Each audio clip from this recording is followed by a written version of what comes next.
जय माता रानी की। आशा है आप स्वस्थ और कुशल होंगे।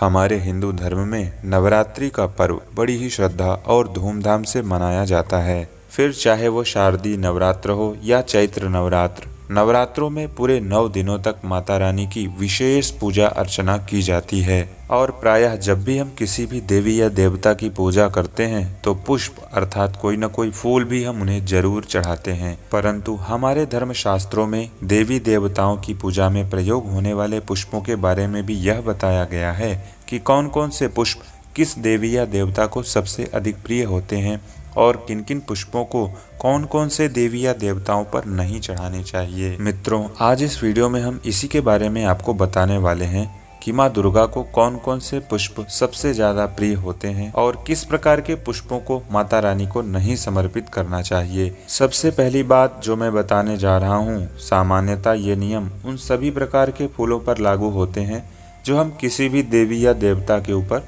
चढ़ाते हैं, उन्हें समर्पित करते हैं। किसी भी भगवान के ऊपर चढ़ाया हुआ फूल निर्माल्य कहलाता है।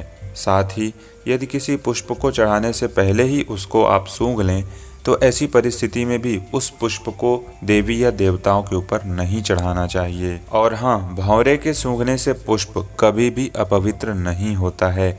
इसके साथ ही जो पुष्प किसी अपवित्र बर्तन में रख दिया गया हो या किसी पुष्प को अपवित्र स्थान में गलती से भी रख दिया गया हो, ऐसे पुष्पों को भी भगवान के ऊपर नहीं चढ़ाना चाहिए। जो पुष्प किसी अपवित्र स्थान जैसे कि नाली, टैंक या गंदी जगहों पर उगते हैं, उन्हें भी चढ़ाने के लिए शास्त्रों में निषेध बताया गया है। दूसरी बात, जो पुष्प पूरी तरह से खिला ना हो या जिसकी पंखुड़ियां बिखर गई हों या जो पुष्प धरती पर गिर जाए, ऐसे पुष्पों को भी किसी भी देवी या देवता के ऊपर चढ़ाना नहीं चाहिए।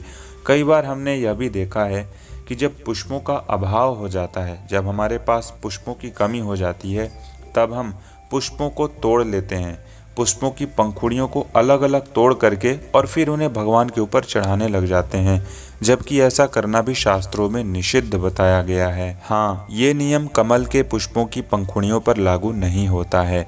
इन सभी बातों का ध्यान पूजा में प्रायः हमें अवश्य ही रखना चाहिए। मित्रों, पुष्पों को चढ़ाने के इन नियमों से ज़्यादा महत्वपूर्ण यह भी है कि हम उन पुष्पों को देवी या देवताओं को समर्पित कैसे करें, उन्हें कैसे करके चढ़ाएं। ध्यान रखिएगा, जिस तरह कोई भी फल या पुष्प अपने पौधे पर उगते हैं और उत्पन्न होते समय इनका मुख प्रायः ऊपर की ओर होता है, इसलिए इन्हें भी ऊपर की ओर करके ही पूजा में प्रयोग करना चाहिए। परंतु दूर्वा और तुलसी दल को अपनी ओर तथा बिल्वपत्र को उल्टा करके नीचे की ओर मुख करके चढ़ाने का विधान शास्त्रों में बताया गया है।